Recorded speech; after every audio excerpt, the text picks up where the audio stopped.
형제가족 여러분 안녕하세요. 오늘은 8월 25일 목요일 예수님의 꾸짖음이라는 제목으로 마태복음 21장 12절부터 22절까지를 묵상합니다. 12절 예수께서 성전에 들어가사 성전 안에서 매매하는 모든 사람들을 내쫓으시며 돈 바꾸는 사람들의 상과 비둘기 파는 사람들의 의자를 둘러 엎으시고. 자, 예수님께서 성전에 입성하셨는데 다른 복음서 틀리게 마태복음은 성전에 정화하시는 예수의 모습을 제일 먼저 기록하고 있습니다. 아마 그 뜻은 예수님은 그 하나님을 예배하는 그 집이 그들의 어떤 다른 목적과 다른 것 때문에 이렇게 변질되는 것을 예수님은 가장 먼저 정리하길 원하셨던 것 같아요. 여기 보면 성전에 들어가서 성전 안에서 매매하는 모든 사람들, 성전 안에 여러 가지가 있는데 거기에 이제 이방인의 뜰 이런 곳에 그 환전하는 곳, 그 다음에 그 멀리 사는 사람들은 재물을 들고 올 수 없잖아요. 그래서 와서 재물을 살 수 있는 것.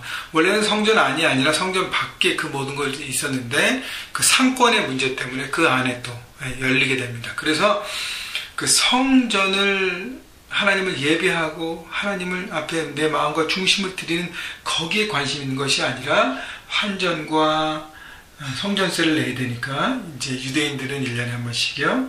그 다음에 그 재물을 사기 위한 이 모든 것, 그러니까 상권, 비즈니스를 목적으로 이 모든 것들이 너무너무 활발하게 진행되고, 그 유대 특별히 종교 지도자들이 기득권 세력을 갖기 위해서 이 모든 것들을 조장하고 내버려 두고, 그래서 성전이 하나님을 예배하고 드리는 그것보다는 그 밖에 막 시끄럽고 하는 장사하는 그것에 많은 사람들이 집중되어 있고 거기에 더 혈안이 되어 있기 때문에 예수님은 아무도 얘기할 수 없는 그것을 직접적으로 몸으로 보여주신 것입니다.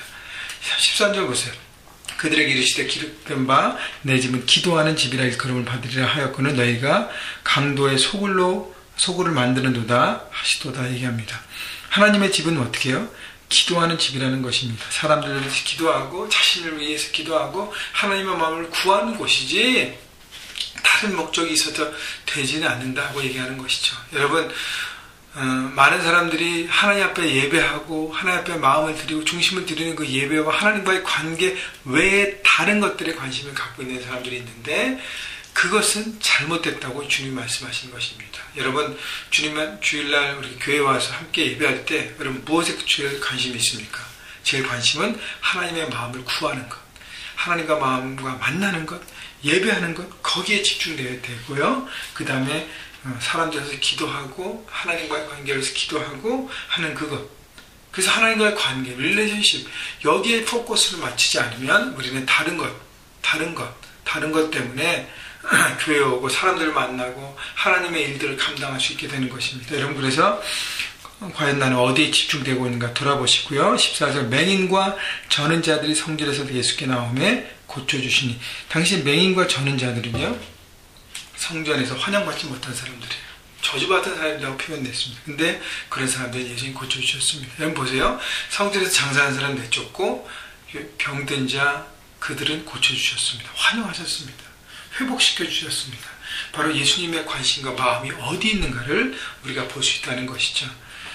15절 대제사장들과 서기관들이 예수께 하시는 이상한 일과 또 성전에서 소리질러 호산나 다윗의 자손이 하는 어린이들을 보고 놓아요.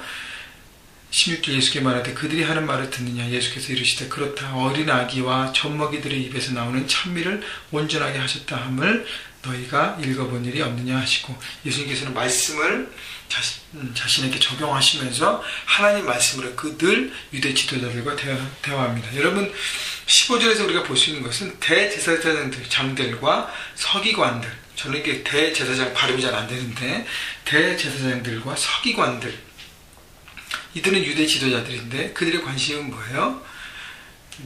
그 예수님께서 오심으로 많은 사람들이 예수님을 따라가면서 자기 어떤 유대교의 기득권 세력을 잃어버릴까 관심이 있기 때문에 예수님을 제거하려는 생각을 더 갖고 있습니다. 이상하게 보고 어떻게 하면 제거할까라는 생각을 더 갖고 있습니다. 여러분, 그렇기 때문에 예수님을 향한 마음의 중심이 중요한 거예요. 내 것을 붙잡고 있으면 나의 것을, 내 뜻과 내 타임라인과 내 모든 것을 방해하면 예수님이라도 우리를 밀어내는 것입니다. 그런데 내 것을 내려놓고 하나님을 붙잡기 시작하면 내 생각, 내 관점, 내 이익, 이 모든 것들을 우리가 내려놓을 수 있는 것이죠. 그래서 중심이 어딘가가 중요한 것입니다. 자, 18절 이른 아침에 성으로 들어오실 때 이제 17절 보면 성 밖 베다니에 잠시 나가셨다가 성으로 들어오실 때 시장하신지라. 19절 길가에서 한 무화과 나무를 보시고 그리로 가사 잎사귀 밖에 아무것도 찾지 못하고 남에게 이르시되 이제부터 영원토록 내가 열매를 맺지 못하리라 하시니 무화과 나무가 곧 마른지라. 자, 무화과 나무는 예수님께서 배가 고프시기 때문에 열매 없는 거 보고 그 신통을 부리신 거 아닙니다. 예수님께서 시작하셨다는 것은 인간적인 예수님의 모습, 그분이 신의 모습이 아니라 인간의 모습으로 오셨다는 것을 보여주시는 거고요. 그 다음에 열매 맺지 못하는 무화과, 잎사귀만 부성하고 열매가 없는 무화과는 바로 유대교 지도자들, 유대교 교인들, 이스라엘 사람들, 유대 사람들을 예수님께서 말씀하시는 것입니다. 말은 있고 형식은 있어도요. 그러니까 뭐야? 나무의 형태는 있고 잎사귀는 있잖아요.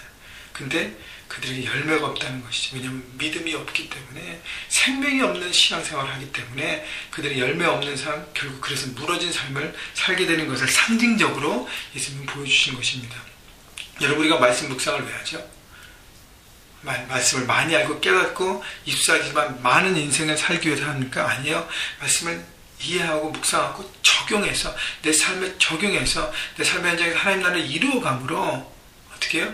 많은 열매를 맺기 위해서 우리가 말씀 묵상하는 것입니다. 여러분, 묵상해서 말씀대로 적용함으로 여러분 열매 있는 삶을 살아야 경건의 모양만 있고 경건의 능력이 없는 삶이 아니라 경건의 모양과 능력을 갖춘 하나님의 강력한 파워 크리스천이 될 것입니다. 여러분, 그래서 내 삶에 과연 어떤 열매를 내가 맺고 있는가? 열매가 없다면요, 빨리 돌아보십시오. 나는 무화과 나무가, 그러니까 열매 없는 무화과 나무가 아닌가를 생각해 보시고, 여러분, 그래서 말씀을 잘 열심히 힘들지만 최선을 다해서 묵상하시고 적용하시는 여러분 모두가 되어서 열매 있는 삶이 되시기를 주님의 이름으로 축원합니다. 제자들이 보고 이상히 여겨 이르되 무화과 나무가 어찌하여 곧 말랐나이까? 예수께서 대답하여 이르시되 내가 진실로 너희에게 이르노니 만일 너희가 믿음이 있고 의심하지 아니하면 이 무화과 나무에게 된 이런 일만 할 뿐 아니라 이 산더러 들려 바다에 던지라 하여도 될 것이라. 이 산더러 들려 바다에 던져지라 하여도 될 것이라. 산을 옮기는 믿음이 있으면 그 산을 옮길 수 있다는 것입니다. 다시 얘기하면요, 예수님의 가르침은 역사를, 기적을 만들기 위해서 우리는 기도라는 방법밖에 없다는 것을 말씀하시죠. 믿음으로 기도하는 것. 그래서 제자들은 무화과 나무가 마른 것, 거기에만 집중해서 예수님께서 거기에 대한 설명을 해주시는데, 모든 어떤 하나님의 일과 기적은 기도를 통해서 이루어진다는 걸 예수님께서 말씀하시면서 22절에 너희가 기도할 때 무엇이든지 믿고 구하는 것은 다 받으리라 하시니라. 믿고 구하는 것이 필요한 것이죠. 그런데 그 뜻이 하나님의 뜻 가운데 있어야 되는 것이죠. 내가 원하는 것을 내가 믿고, 여기서 믿음이라는 하나님을 믿는 믿음인 것이죠. 하나님의 뜻을 믿는 믿음, 따르는 믿음. 여러분, 그래서 우리의 기도도 다시 한번 돌아보라는 것입니다.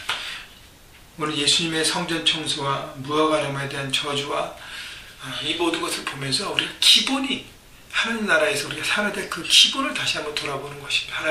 하나님 향한 예배, 내가 온전히 생명력 있게 하고 있는가? 기도, 살아있고 믿음으로 나가고 있는가?